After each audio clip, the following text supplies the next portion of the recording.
हालांकि ये पाठ हमारा पहले जब हमारा सिलेबस इसके पहले जो था उसमें ये पाठ नवंबर के समय था, फेरली के बाद, क्योंकि इसमें जो कहानी है वो दीपावली से संबंधित है ना। तो इसलिए वो ये पाठ उसने उस वक्त पढ़ाना था, लेकिन अभी समर वैकेशन में ही हम लोग को इसको पढ़ लेना है। समर वैकेशन के बाद, यानी कि हाफ ईयरली एग्जाम के पहले पढ़ लेना है इसको। लेकिन जब आप स्टोरी पढ़ेंगे तो ऐसा फील होगा आपको कि आप ये दीपावली के समय में आप आ गए हैं। ये कहानी उस वक्त की है, एक बच्चे और उसके दादाजी की कहानी है कि कैसे वो दूसरे बच्चों की मदद करते हैं।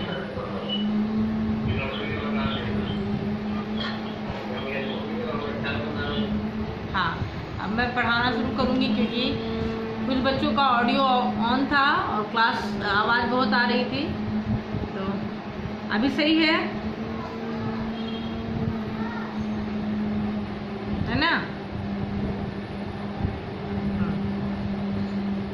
तो कितने बच्चों ने इसको पढ़ा है घर में इसके पहले? हैंड रेज कीजिए, मैं समझ जाऊंगी। हैंड रेज कर दीजिए। हाँ, आशीष सिंह ने पढ़ा है। और किसी ने नहीं पढ़ा है? बस आप लोग टीचर के इंतजार में रहते हैं। आदित्य रंजन ने एक पढ़ा है। आप जब कभी आप क्लास में बैठे तो उसके पहले उस चैप्टर को आप ज़रूर पढ़ लें, ताकि जब पढ़ाया जाए तो आपको वो पाठ समझ में आए। यही तरीका होता है पढ़ने का कि चैप्टर पढ़ने के पहले और आप पढ़ कर आइए, क्लास में पढ़िए और पढ़ाने के बाद फिर घर जाकर पढ़िए, तो देखिए आपको वो पाठ बिल्कुल बहुत अच्छे से याद हो जाएगा, है ना। अगर आप इंतज़ार में रहेंगे कि मैम आएंगी और मैम पढ़ाएंगी तो आपको कुछ समझ में नहीं आएगा। और अगर आप पढ़ कर आएंगे तो आप 2 से 3 बार अगर इस पाठ को पढ़ लेंगे तो आपको हर कहीं से भी कोई भी सवाल पूछा जाए आपसे तो आप उसका उत्तर सही ढंग से दे देंगे। तो यही तरीका होता है कि पहले पढ़ कर आइए, फिर पढ़िए, इस क्लासरूम में पढ़िए और फिर घर में पढ़िए, ठीक है। इसमें क्या है इस पाठ में कि तन्मय नाम का एक बच्चा रहता है जो कि अपने दादाजी के साथ बाज़ार जाने की जिद करता है। हालांकि दादाजी उसको ले जाना नहीं चाहते हैं क्योंकि बाज़ार में दीपावली की भीड़ है और वो उसकी खो जाने का डर है दादाजी को, लेकिन दादी जी के कहने पर वो उसे ले जाते हैं। और जब वो बाज़ार जाते हैं तो वो इसमें इस पाठ में तन्मय के बारे में क्या बताया गया है कि वो सहृदयता, साहस और सच्चाई का वर्णन कर रहा है। तन्मय जो आपकी उम्र का ही बच्चा है उसमें क्या दिखाया गया है कि वो सहृदय है, सच्चा है और बहुत ज़्यादा साहसी है। वो कैसे, जब कुछ बच्चों को दुकानदार, जब हम लोग कहानी पढ़ेंगे तो जानेंगे कि कुछ बच्चों को जब दुकानदार पकड़कर पीटने लगता है और चोरी का आरोप लगा देता है तो कैसे तन्मय उस दुकानदार के पास जाकर और अपने साहस के बल पर उस दुकानदार को डांटता है, लोगों से डांट सुनवाता है और क्या कहता है कि ये दुकानदार झूठ बोल रहा है, बच्चे सिर्फ पटाखे को देख रहे थे और इसने पीटना शुरू कर दिया। यही है ना कहानी।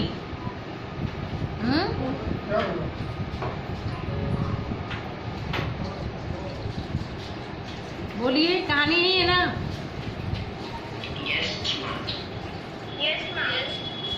Yes ma'am. तो बुक तो सबके पास है, तो मैं एक बार इसका पाठ का सारांश बता देती हूँ पूरी तरह से, और तब आप इसको घर में भी पढ़ेंगे तो आप समझ जाएंगे। तो पाठ का परिचय तो मैंने दे दिया कि क्या है इस कहानी में, है क्या। अब सारांश क्या है, कहानी क्या है, सवाल का जवाब, शीर्षक क्या है, सवाल का जवाब। दादाजी से तन्मय पूछता है कि 150 रुपये में कितने रुपए मिलाए जाएंगे तो 200 रुपये होंगे। और उस वक्त तो आप कहानी पढ़ेंगे तो जान लेंगे उसमें, उस वक्त तो दादाजी को बहुत झुंझलाहट होती है, लेकिन फिर भी वो कह देते हैं कि 50 रुपये, और दादाजी को अपने 150 रुपये देकर और उनसे 200 रुपये ले लेता है ना। और क्यों लेता है, दादा जब वो लेता है तो दादाजी उसके पीछे पीछे जाते हैं कि आखिर इससे 200 रुपये की ज़रूरत क्यों पड़ गई। और वो जब उसके पीछे जाते हैं और तन्मय को कुछ गरीब बच्चों को पैसे बांटते हुए देखते हैं कि दीपावली में अपने लिए तुम लोग पटाखे खरीद लेना, तो दादाजी को उसके सवाल का जवाब मिल जाता है और दादाजी खुश हो जाते हैं। तो क्या है, अब कहानी हम लोग थोड़ा देख लें कि रविवार का दिन था। बालक तन्मय भी अपने दादाजी के साथ कॉलोनी के मार्केट में जाना चाहता था। क्यों? क्योंकि दादाजी सामान खरीदने, दीपावली का सामान खरीदने जा रहे थे। पर वे उसे ले जाना नहीं चाहते थे। तन्मय की दादी के कहने पर वे उसे अपने साथ ले गए और नहीं ले जाने का कारण क्या था? वो बाजार की भीड़। उन्हें डर था कि दीपावली। हाँ बोलिए, क्या बोल रहा है, बोलिए। उन्हें डर था कि ऐसा ना हो कि मैं इसे ले जाऊँ और बाजार की भीड़ में कहीं गुम हो जाए, कहीं खो जाए। लेकिन फिर भी तन्मय ने उन्हें विश्वास दिलाया कि ऐसा कुछ भी नहीं होगा और वो उसे लेकर बाजार चले गए। वहाँ जब वो बाजार जाते हैं, दादाजी काफ़ी भीड़ देखते हैं तो उन्हें, क्यों आपके पास बुक नहीं है? मैं हमेशा स्क्रीन ही शेयर करती रहूँ। स्क्रीन शेयर बुक का मैं कैसे करूँगी? आपके गूगल पे नहीं दिया हुआ है इस चैप्टर का। बस हाँ, जो मैं सारांश बता रही हूँ आप सुनिए। स्क्रीन शेयर आप बुक खुद गूगल से निकालिए अगर है तो। मेरे में तो नहीं आ रहा है तो मैं स्क्रीन शेयर नहीं करूँगी। मैं सारांश बता रही हूँ, आप सुनिए। हाँ आप सुनिए आप लोग। और दादाजी जब दुकानदार के पास जाते हैं और दुकानदार को अपने सामान की लिस्ट दे देते हैं, उस वक्त तक तन्मय उनके पास होता है। और जब लिस्ट देकर वो कुर्सी पर बैठ जाते हैं, क्योंकि दुकानदार क्या कहता है कि आप आराम से बैठिए, काफ़ी भीड़ है, मैं आपका सामान जब पैक हो जाएगा तो मैं आपको इत्तला कर दूंगा, यानी मैं आपको बता दूंगा। और जब वो स्टूल पर बैठते हैं तब उन्हें अचानक तन्मय का ध्यान आता है कि तन्मय अभी तो उनके साथ उनकी उंगली पकड़कर खड़ा था, वो अचानक कहाँ चला गया। और वो देखते हैं कि सामने दुकान के पास वो खड़ा है। वो निश्चिंत हो जाते हैं, लेकिन तभी उन्हें तन्मय की आवाज़ सुनाई देता है और तन्मय जोर जोर से दादाजी को बुला रहा होता है ना। तो क्या कहता है, दादाजी आप यहाँ जल्दी आ जाइए।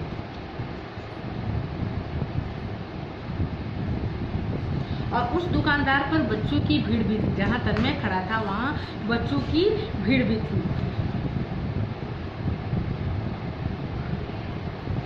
कुछ बच्चे पटाखे देख रहे थे, कुछ मोल भाव कर रहे थे। कुछ बच्चे थे वहाँ पे, हाथों में उनके पास कुछ पैसे थे और वो तरह तरह के पटाखों को देख रहे थे और उनके दाम वो दुकानदार से पूछे जा रहे थे। देखिए, आप लोग अभी तक आपने ध्यान नहीं दिया होगा, लेकिन अब आप इस कहानी को पढ़कर जब आप बाज़ार जाएंगे, मार्केट जाएंगे, तो कभी ध्यान दीजिएगा आप कि हालांकि अभी मार्केट जाना ज़रूरी तो नहीं है, लेकिन फिर भी कभी कभी तो आप लोग जाते ही हैं। तो जब जाएंगे तो आप ध्यान दीजिएगा कि जो बच्चे गरीब होते हैं, जिनको वो सामान खरीदना होता है, उन्हें वो सामान अच्छा लगता है, लेकिन वो अपने सामान का दाम पूछते हैं, अपने हाथों के पैसों को देखते हैं और फिर वो आगे बढ़ जाते हैं। क्यों? क्योंकि उनकी मुट्ठी में जितने पैसे होते हैं बस उनको उतने ही पैसों से वो सामान खरीदना होता है। तो उन्हें ऐसा लगता है कि उनके पास पैसे कम है तो वो आगे बढ़ जाते हैं। ऐसा वो जो बच्चे गरीब होते हैं, जिनके पास पैसे नहीं है लेकिन उनको इच्छा है कि वो सामान उनको खरीदनी है, तो ऐसा बच्चे करते हैं और दीपावली में खासकर ऐसा करते हैं। तो ये बच्चे जो थे, जो गरीब बच्चे थे और उनकी मुट्ठी में कुछ पैसे थे, और सारे बच्चे जो गरीब थे, 4-5 बच्चे, ये लोग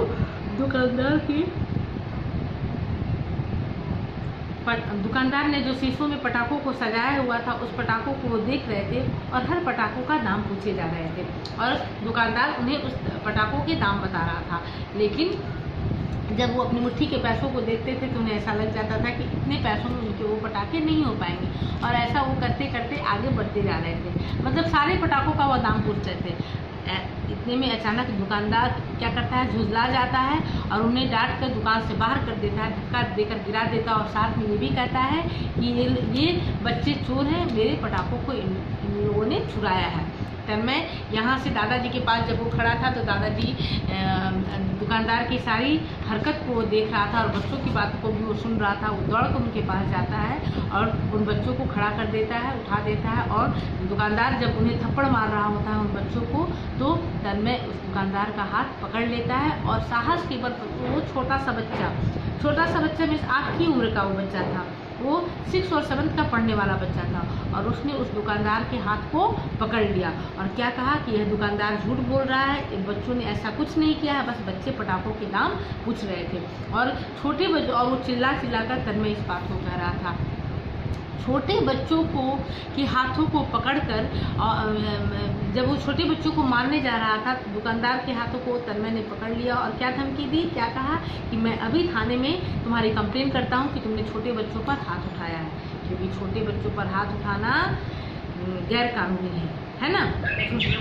हाँ, जुर्म है, गैर कानूनी है, ये कानून के अंतर्गत नहीं आता है। छोटे बच्चों पर कोई भी बाहरी लोग हाथ नहीं उठा सकते हैं। तो तन्मय ने क्या कहा कि मैं अभी तुम्हारी कंप्लेन करता हूँ। और वो दादाजी को जोर जोर से बुला रहा था। जब दादाजी उसके, और वहाँ काफ़ी भीड़ इकट्ठी हो जाती है, लोग उसके साहस के बारे में बातचीत करने लगते हैं और सारे लोग उस दुकानदार को डांटने फटकारने लगते हैं। अब जब दादाजी उसके पास आते हैं, दादाजी भी पूरी बात सुनते हैं और उसे जब डांटते हैं तो दुकानदार को ये समझ में आ जाता है कि उसने गलती की और अगर उसे बात ख़त्म करनी है तो उसे उन बच्चों से माफ़ी मांगनी होगी, क्योंकि तन्मय ने इस बात को रखा था कि तुम्हें इन बच्चों से माफ़ी मांगनी होगी। और दुकानदार अपनी बुद्धि का इस्तेमाल करता है कि वो अभी त्यौहार का मौसम है, अगर वो जेल चला जाएगा तो उसका बिजनेस बर्बाद हो जाएगा। तो वो क्या करता है, बच्चों से माफ़ी मांग लेता है और अपनी तरफ से उन बच्चों को कुछ पटाखे भी देता है। ठीक है,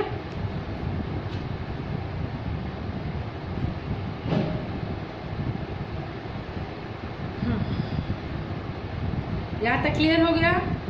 कहीं कोई दिक्कत है किसी को?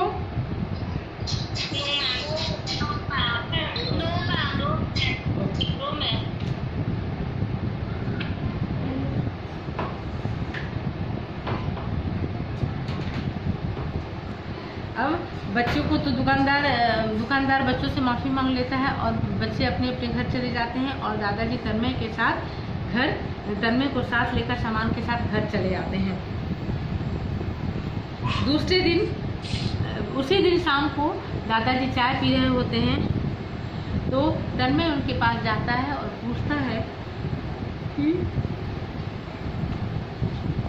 दादाजी 150 में और कितने रुपए मिलाए जाएंगे तो 200 रुपये बनेंगे। अब बहुत ही सरल सवाल था ये, आप लोग को भी पता है, एक 1-2 के बच्चे को भी अभी बात पता चल जाएगी। ये बहुत सरल गणित है। दादाजी को उस पर झुरझुराहट होती है, क्यों कि इतना सरल गणित जब मुझसे पूछ रहा है। वो झुरझुराते तो है लेकिन फिर भी वो क्या कहते हैं कि 50 रुपये। तो तन्मय कहता है कि आपको उसे 200 करने का जादू मुझे दिखाना होगा। यानी वो दादाजी को 150 रुपये देता है और दादाजी उसे 200 रुपये वापस कर देते हैं, यानी 50 रुपये वो दादाजी से देता है। दादाजी उसी वक्त उसके पीछे वो देखते हैं कि आखिर ये कर क्या रहा होता है, तो उसके पीछे जाते हैं और जाते वक्त क्या देखते हैं कि तन्मय का जो कमरा है, जो रूम है, वहाँ उसका गुल्लक फूटा हुआ होता है, यानी कि 150 रुपये उसने अपने गुल्लक से निकाले होते हैं।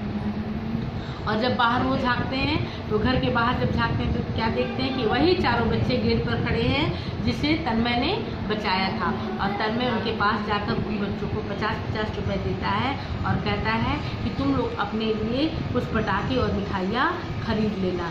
बच्चे बहुत खुश होते हैं और तन्मय को धन्यवाद कहकर और खुशी दिखाकर धन्यवाद कहकर उसे अपना बड़ा भैया बनाते हैं और वहाँ से चले जाते हैं। बहुत खुश होते हैं कि उन लोगों को 50-50 रुपये त्यौहार में मिले हैं।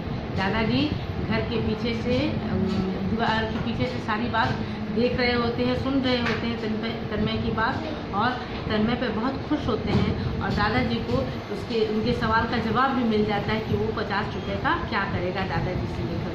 और जब तन्मय उनके पास आता है वो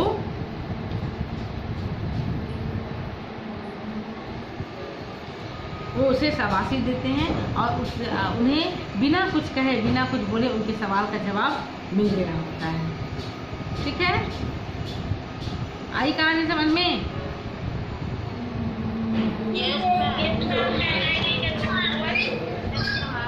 ठीक है, ओके, सारे बच्चे अपने आप को म्यूट कीजिए तो। और साक्षी कुमारी 7th F, साक्षी आप अनम्यूट करेंगी। आपके पास किताब है? चलिए पढ़िए तो इस चैप्टर को थोड़ा आप लोग पढ़ कर रहा कीजिए, क्योंकि मैं चैप्टर का रीडिंग तो जरूर करवाऊंगी आप लोगों से। नहीं, मैंने जिसको बोल दिया वही पढ़ेगा। अब कहना ही नहीं बोलना है। हाँ बोलिए साक्षी। उस दिन रविवार था, मैं कॉलोनी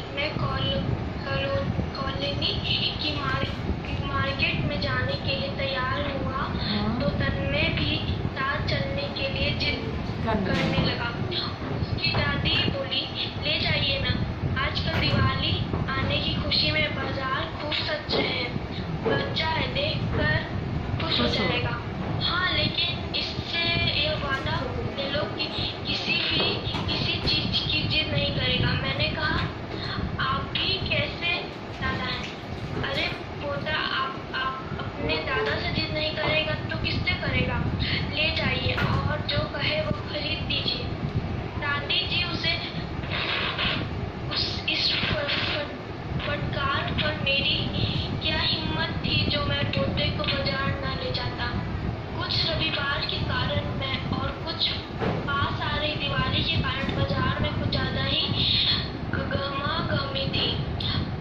गहमागहमी यानी भीड़ भाड़।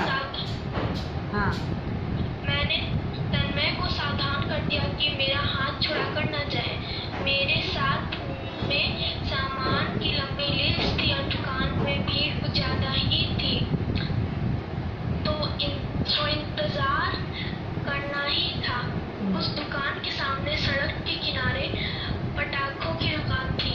उसके सामान बच्चों और बड़ों की भीड़ थी। कुछ लोग बड़े बड़े बंडलों में पटाखे बंधवा कर ले जा रहे थे।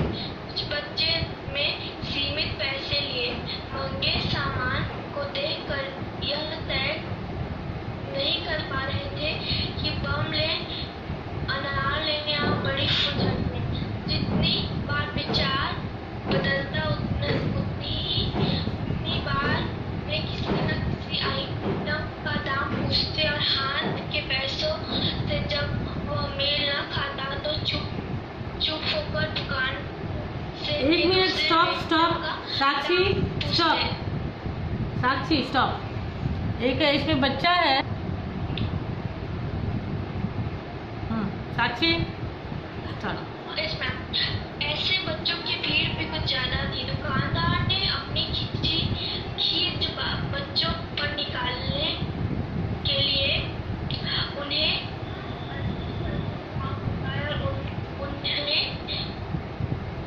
छिड़क दिया। दुकानदार की यह छिड़क मुट्ठी में अपनी इच्छाओं को बंद किए बच्चों को जरूरत तो जरूर होगी, लेकिन उनकी मजबूरी ने इस जुल्म को बर्दाश्त करने की सिवा कुछ न कहने दिया। बच्चों की इस भीड़ में कुछ ऐसे बच्चे भी थे जो गरीब थे, मैले कुचैले कपड़े पहने थे और उनके हाथ में 1 रुपया तक न था। कुछ दुकानदार बीच में ऐसे बच्चों को भी फटकार कर भगा रहा था, लेकिन वे तो विंडो शॉपिंग करने आए थे, सो हर दुकान पर खड़े होकर एक से एक फटकार कर भगा रहा था, लेकिन वे तो window shopping. Sakshi stop. Anumeha Srivastava, 7th E।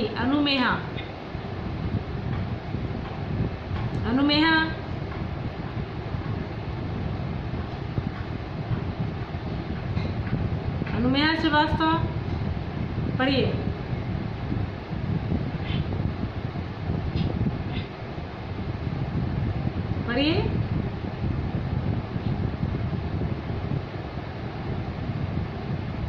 Class में आप हैं या नहीं हैं?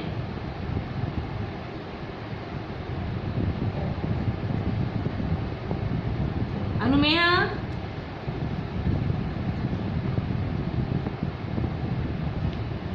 जो 7th E की है अनुमेहा।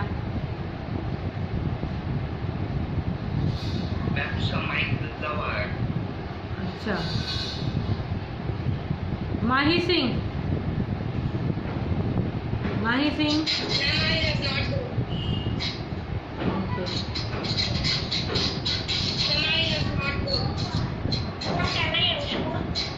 नो, स्नेहा कुमारी।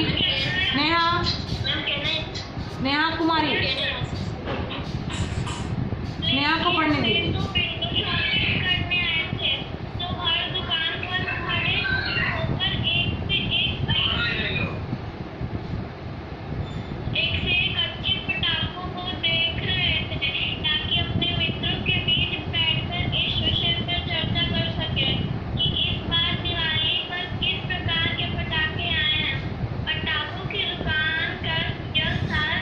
देखने के लिए तन्मय कब मेरे पास से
विवान 7th F, विवान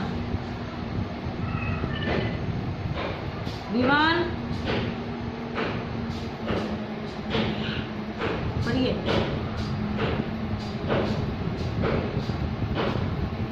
क्या हुआ, कोई प्रॉब्लम है?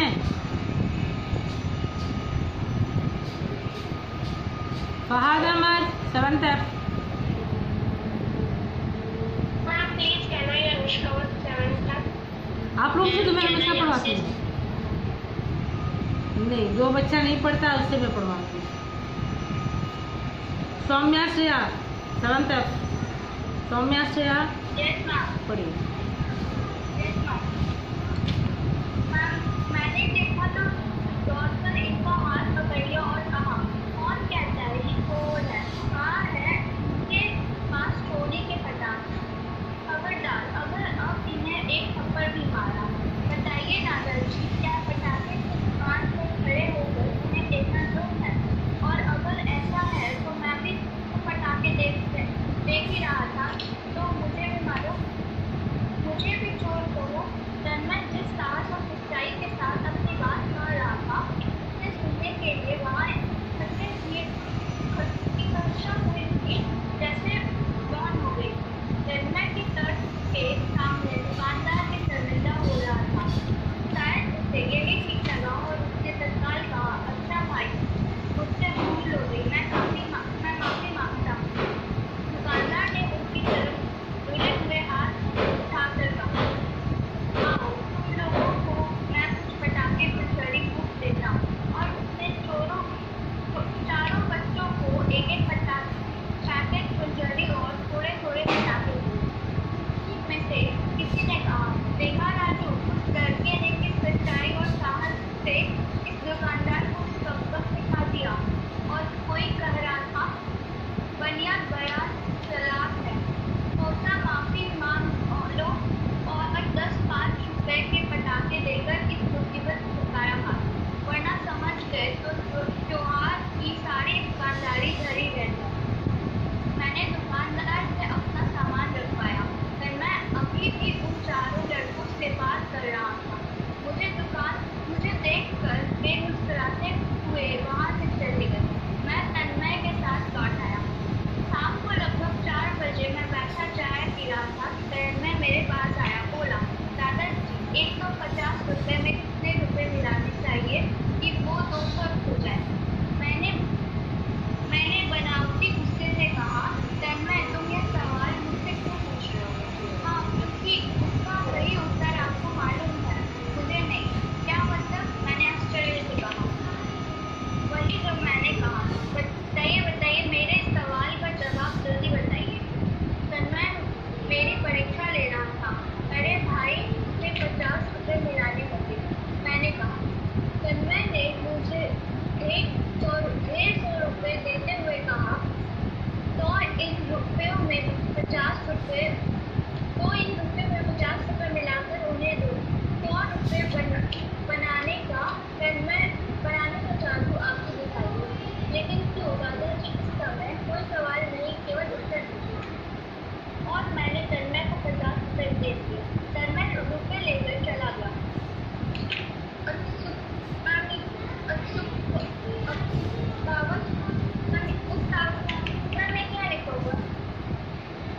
क्या हुआ? उत्सुकतावश मैं भी दबने पाँव पीछे गया, फिर दरवाजे पर खिटक गया। मैंने फिर देखा, तन्मय बाहर गया। वे चारों गरीब बच्चे गेट के बाहर खड़े। तन्मय ने उन्हें 50 रुपये दिए। एक बच्चा बोला, अरे तनी भैया 50 रुपये में तो 1.5 सारे पटाखे आएंगे। तन्मय ने उन्हें चुप कराया और उन सबको जाने के लिए कहा। तन्मय लौटा तो मैं जल्दी से अपने कमरे में तरफ लपका। तभी मैंने देखा कि एक कोने में तन्मय का मिट्टी का गुल्लक टूटा पड़ा है। तन्मय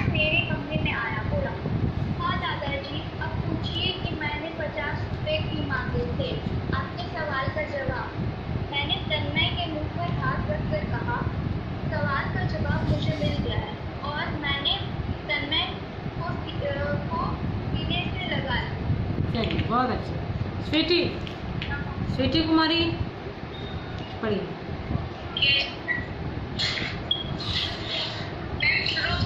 हाँ। सवाल का जवाब।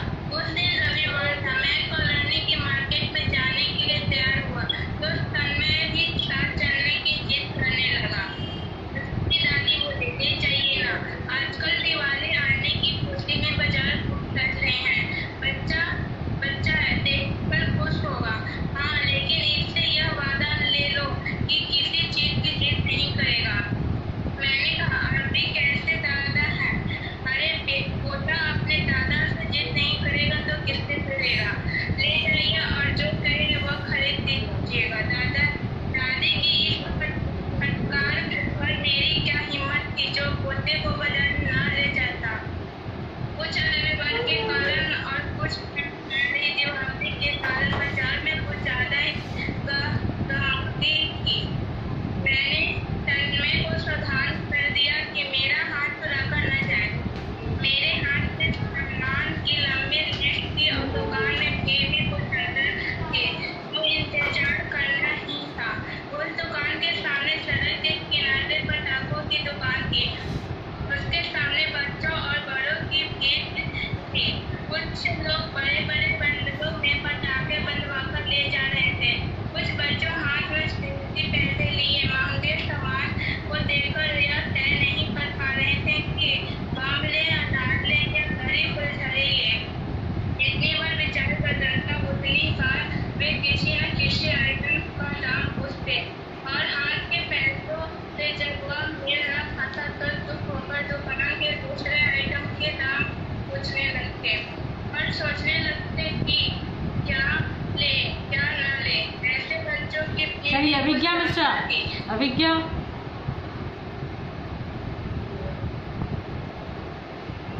Yes, ma'am. Ma'am, please give me time. हाँ, इसके बाद आप लाइन से मैं सबसे पढ़वा रही हूँ, क्यों टेंशन ले रही हैं?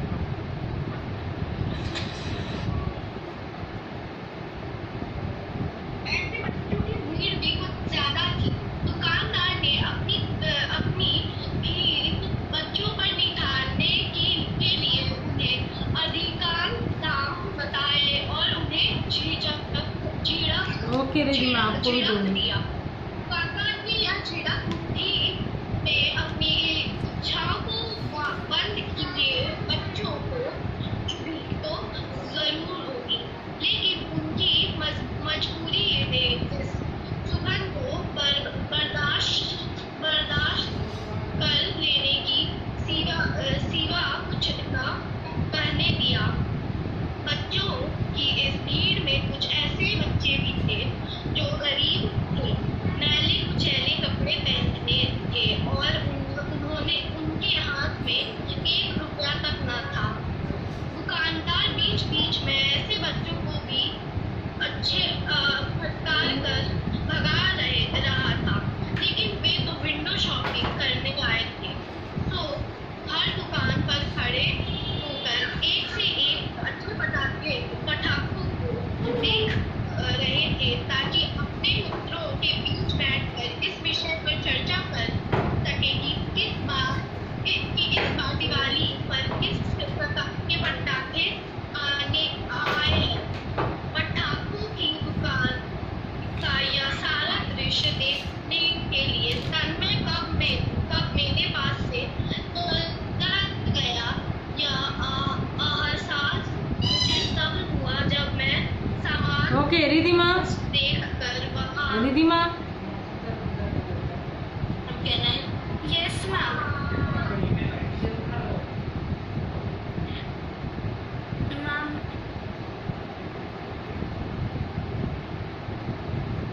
Yes ma'am. मैम पैरा से पढ़े, मैम उसी पैरा से स्टार्ट करते हैं। ओके। पटाखों की दुकान का ये सारा दृश्य देखने के लिए तन्मय कब मेरे पास से चला गया, यह एहसास मुझे तब हुआ जब मैं सामान का लिस्ट देखकर वहाँ रखे एक स्टूल पर बैठ गया। तन्मय का ख्याल आते ही मैंने घबरा कर इधर उधर नजर घुमाई तो देखा कि वह सामने की दुकान पर पटाखे देख रहा है। मुझे तसल्ली हुई कि वह कहीं दूर नहीं गया। मेरा सामान पैक हो रहा था, सो मेरा